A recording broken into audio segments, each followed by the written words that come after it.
You're listening to the NASM-CPT Podcast with Rick Richey, winner of the Sharecare Emmy Award for Social Storytelling and the official podcast of the National Academy of Sports Medicine.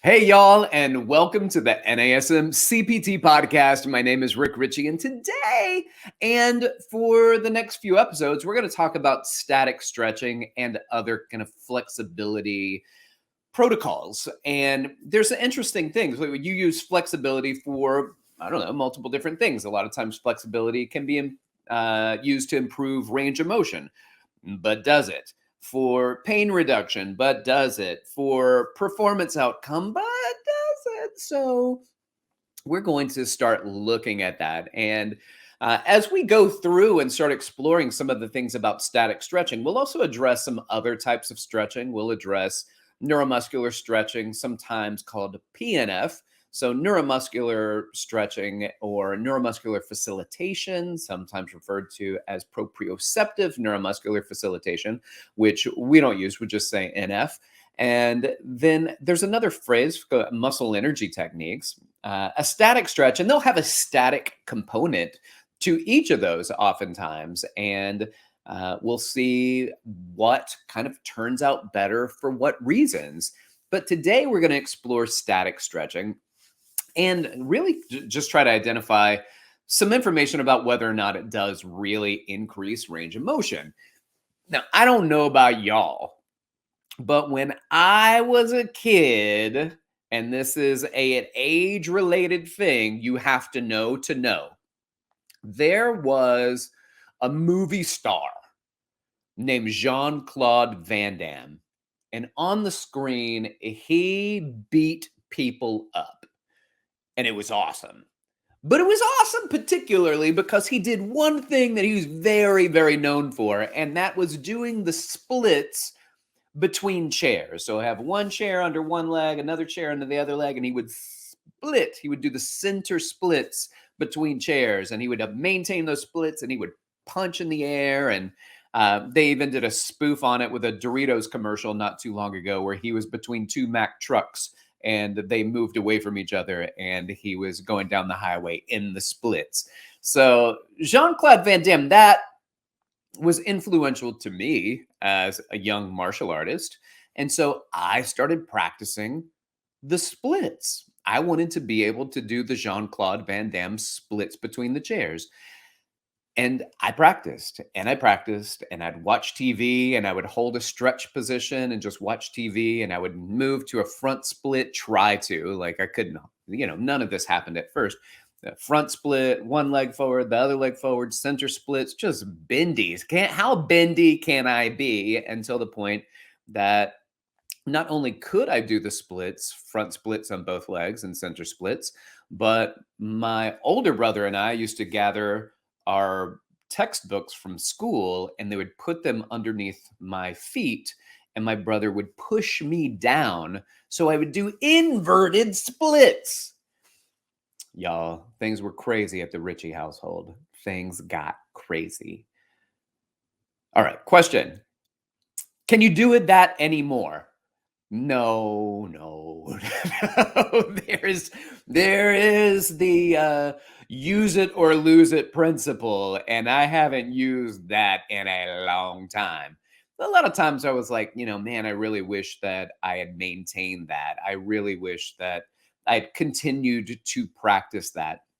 And so I did at one point try to practice it again. And this is called a Eustachoid injury. So as many of you know, I live in New York City, and I have lived here since 2001. But before that, I grew up in Alabama. And so a Eustachoid injury is an injury because you practice doing something that you used to could do, and now you can't do it anymore. And I tried to do the splits. I tried to get down into it, and I was like, it hurts, but it didn't hurt that bad. Let me push myself farther and farther. And I wasn't close to the splits, but like my pain tolerance for the splits and stretching were fine. Where a lot of people are like, oh, that's really scary, that hurts. Mine didn't. Now, It did, but I was like, that's just part of it.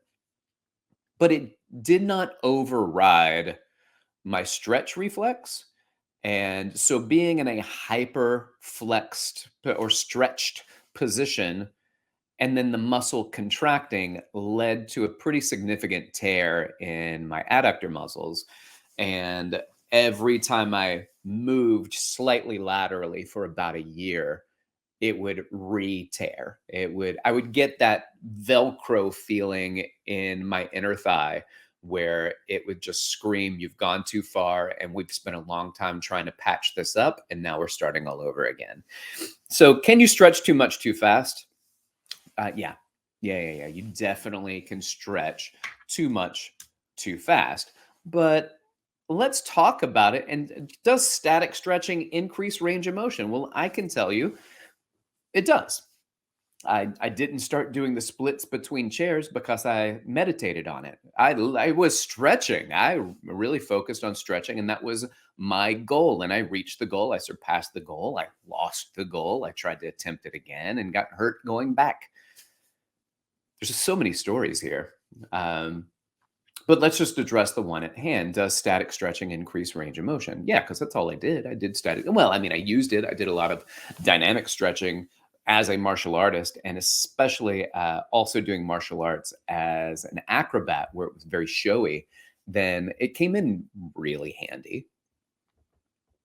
So let's look at some research. Now, do we need research for this? Yeah, let's do it anyway. So we've got a little bit of research, and I'm not going to go hard in the paint with this, but this is Medeiros, Cini, and Sabruzzi and Lima, 2016. And they got a bunch of healthy young people and practiced hamstring flexibility. And guess what they found? It increased hamstring range of motion. So you were able to go into that 90-90 position of hip flexion, knee flexion, extend the knee, and increase range of motion from static stretching. There was also Medeiros and Martini, 2018. This is the chronic effects of different types of stretching on ankle dorsiflexion range of motion. It is a systematic review and a meta-analysis. Here's the outcome. This is a quote. The results show that static stretching and proprioceptive neuromuscular facilitation, that PNF or neuromuscular stretching, are effective at increasing dorsiflexion range of motion. Ballistic stretching, which is the bouncing into a stretch, did not show positive results in increasing dorsiflexion range of motion. They concluded that chronic stretching is an effective way of improving ankle mobility in healthy individuals, because that was the population they were looking at, especially when it contains a static component. So even if you're going to do neuromuscular stretching, this systematic review and meta-analysis says the neuromuscular facilitation works if there is a static component. Well, then you say the things like this. Well, how long does it last, Rick? How long does the stretch last? It's kind of the same thing as anything. How long does your core stabilization last? How long do your strength gains last? How long does your VO2 max gain last? How long does anything last if you don't continue to use it? So if you're making the statement, well, how long does it last? Is it over in 20 minutes? Is it over in 20 days? Will it last me 20 years? Nothing is forever. And there are acute and chronic effects for increasing range of motion due to static stretching. Thomas, Bianca, Paulina, and Palma, 2018, in their article in the International Journal of Sports Medicine entitled "The Relation Between Static Stretching Typology and Stretching Duration." This is an article that I found. Do you ever find something that's really cool and then you're like, oh man, that's great. I can't wait to add that. And I want to talk about it. And then I could not find it. I was looking all over, and my producer, Eric, is ready to record. And I'm like, hey, I'm here. I'm ready. Almost. I've got to find this. Well, this is why I had to find it. I'm going to read this to you. This is in part of the abstract, because I could read the conclusion portions as well. The abstract gives us very clear information, but there's some takeaways I want to focus on. Here it says, all stretching typologies showed range of motion improvements over a long period. However, the static protocols showed significant gains when compared to ballistic or PNF protocols. Time spent stretching per week seems fundamental to elicit range of motion improvements when stretches are applied for at least or more than 5 minutes.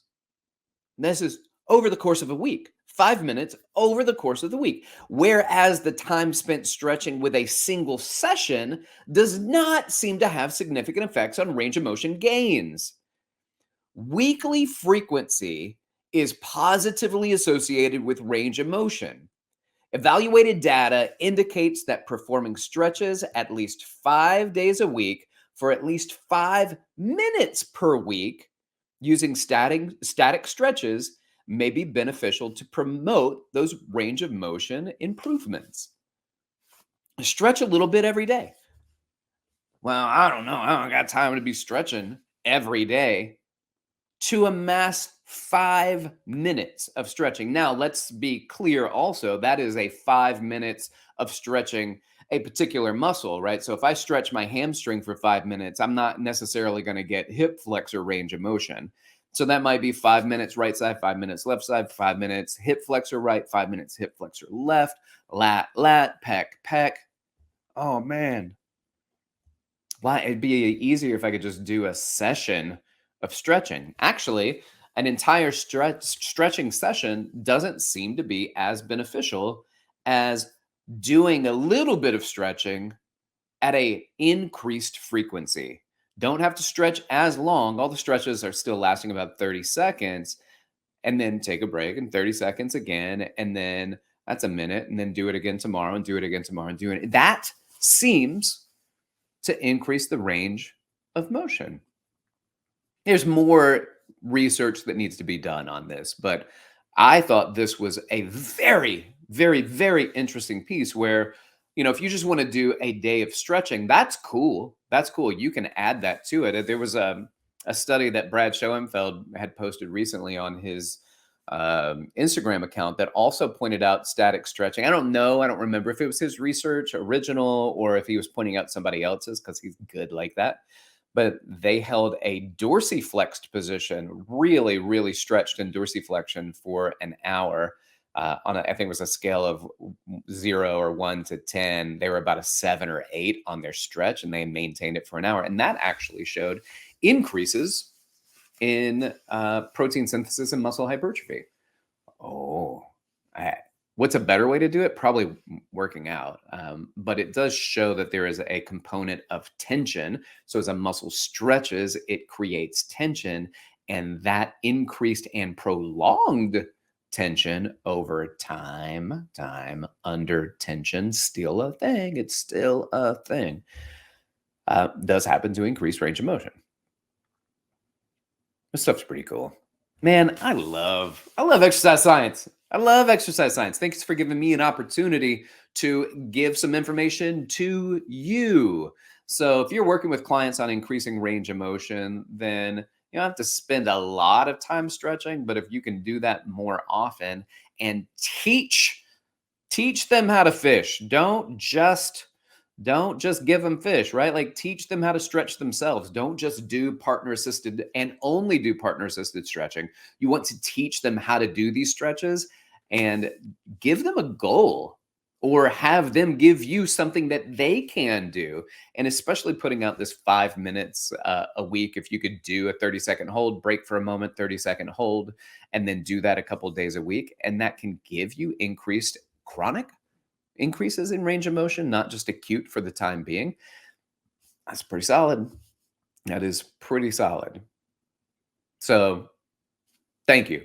Like, subscribe, share with your fitness friends and family. And if you don't mind, leave a review. The reviews really do help. They drive up the ability for people to find the podcast, as do the likes and subscribe. But leaving a review is also very helpful for me because it gives me feedback on presentation on content. So thank you for that. If you have done it, and I have seen increases, so your peers are out there and they've provided some feedback, if I can get you to do that too, I would greatly appreciate that. I've got more static stretching and stretching content to come, so stick around. You want to ask me a question? I just recently got a question. I'll look at answering that in the next week or so. So if you have questions you want to ask me and I can answer those on the podcast, hit me up on Instagram at dr.rickrichey, or you can email me, rick.richey@nasm.org. Thanks for listening. Keep inspiring people out there to become fitter. Thank you so much. This has been the NASM-CPT Podcast.